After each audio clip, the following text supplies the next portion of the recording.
Vous aviez 24 ans quand Sophie Toscan du Plantier, qui en avait alors 39, était retrouvée morte sur le terrain de sa propriété irlandaise.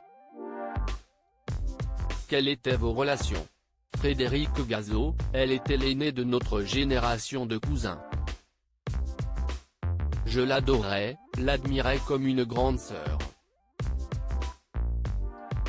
J'avais 9 ans quand elle s'est mariée et j'étais son garçon d'honneur, je tenais sa traîne entre mes doigts. Je l'ai vu avoir un bébé, Pierre-Louis, puis divorcer un an après. À partir de là, on s'est beaucoup vu.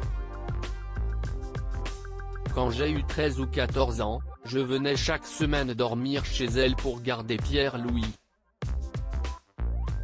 Quand elle s'est remariée avec Daniel Toscan du Plantier, note de la rédaction, en 1991, j'avais carrément une chambre chez eux.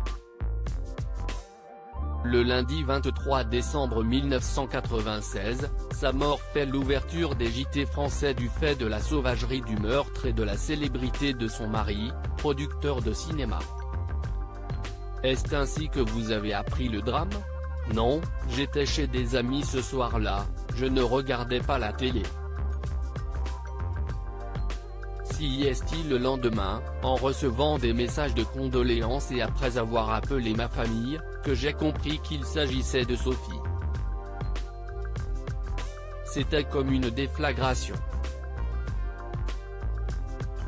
Une partie de moi s'est effondrée. Elle a été battue à mort puis abandonnée dans des ronces sur le sentier qui mène à sa maison de West Cork, une bâtisse isolée dans la partie la plus sauvage de l'Irlande. Connaissiez-vous cet endroit? Je n'y étais jamais allé. Toscan lui avait acheté cet endroit peu après leur mariage. Elle n'y allait jamais seule, souvent avec Pierre-Louis ou avec sa cousine Alexandra. C'était son refuge, quand les mondanités qu'elle partageait avec Daniel lui pesaient trop. Cette fois-ci, pourtant, elle avait pris l'avion seule.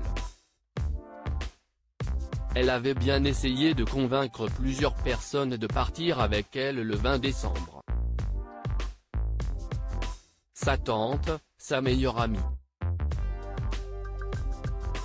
Mais tout avait un empêchement. Pourquoi avoir attendu si longtemps pour lui dédier un documentaire? Il a fallu que ma douleur s'estompe. Quand mon père a créé la SOF en 2007, m'impliquer était encore au-dessus de mes forces. Mais les années passant, je voyais l'enquête piétiner et le meurtrier continuer à courir. Il fallait réagir. Après des mois de tractation et de nombreux refus de production et de chaînes de télévision françaises, une équipe anglaise réalise pour Netflix le documentaire que vous avez écrit. Oui, le tournage a été bien sûr alourdi par la Covid et le confinement. Mais je suis fier du résultat, qui donne une idée de la femme exceptionnelle qu'elle était. Et il n'y a rien de sordide, à aucun moment on exhibe son corps battu à mort. Vous révélez la liaison de Sophie avec Bruno Carbonnet, pourquoi? Parce que si est un fait. Et je regrette qu'il ait refusé de témoigner dans notre film.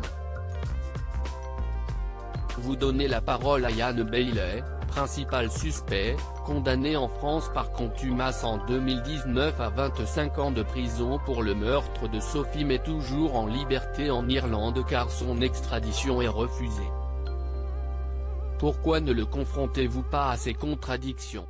Nous n'avons pas pu l'intervieweur, il avait une clause d'exclusivité pour le prochain documentaire de Jim Sheridan, probablement à décharge. Êtes-vous convaincu de sa culpabilité? La justice française s'est prononcée, même sans ADN, il y a suffisamment d'indices matériels contre lui. Association pour la vérité sur l'assassinat de Sophie Toscan du Plantier, née Bougnolles.